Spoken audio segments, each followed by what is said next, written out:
Hello बच्चों, let's read the question. The question says a diatomic molecule is made of two masses m1 and m2 which are separated by a distance r. If we calculate its rotational energy by applying Bohr's rule of angular momentum quantization, its energy will be given by. देखिए question समझते हैं। Question में हमें क्या दे रखा है कि हमारे पास ये एक डायटोमिक मॉलिक्यूल है जिसके दो मास से बना है m1 एंड m2। इनके बीच का डिस्टेंस हमें कितना दे रखा है r। हमें बोला गया है if we calculate its rotational energy by applying Bohr rule of angular momentum. देखिए की कॉन्सेप्ट समझते हैं सबसे पहले हम। तो अगर हम की कॉन्सेप्ट की बात करें तो हमारा एंगुलर मोमेंटम क्या होता है, ये होता है हमारा L equals to NH/2π and h/2π को हम किससे रिप्रेजेंट कर देते हैं, h डैश से। तो ये हो जाता है हमारा NH डैश और हम बोलते से h क्रॉस। तो हमारा एंगुलर मोमेंटम कितना आ गया क्वेश्चन के अकॉर्डिंग NH क्रॉस। एंड अब हम बात करें हमारी रोटेशनल एनर्जी। तो रोटेशनल एनर्जी हमारी क्या होती है,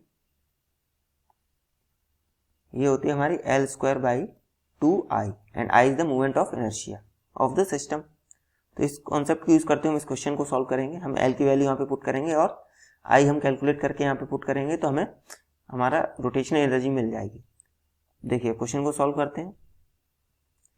सबसे पहले तो हमें अगर हमारा L तो हमें पता है NH डैश, अब हमें चाहिए I।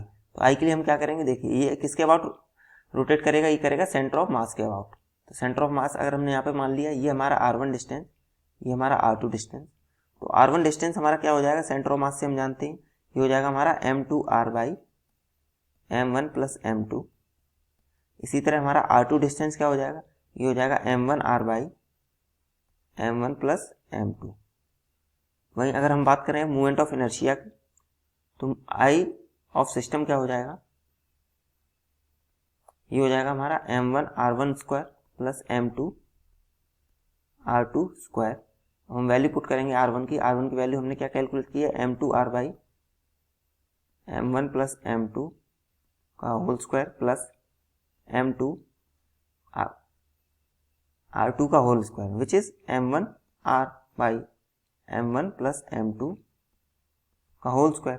हम इसको कैलकुलेट करते हैं तो ये आ जाता है हमारे पास m1m2/m1 + m2 multiply by whole square.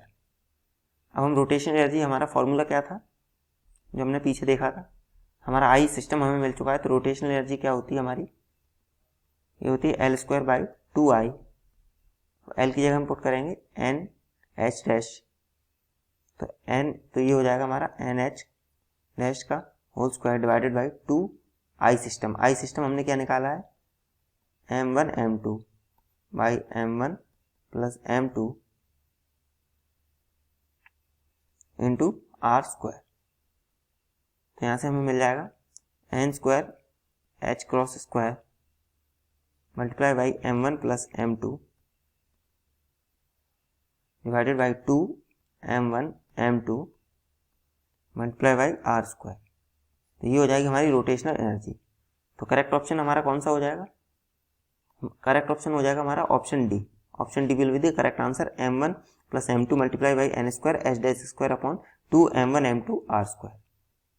देखिए यहाँ पे हमारा h डैश दिख नहीं रहा है बट हमारा यहाँ पे h² है ये, क्योंकि बहुत कम फॉन्ट में प्रिंट है इसलिए हमें दिख नहीं रहा है।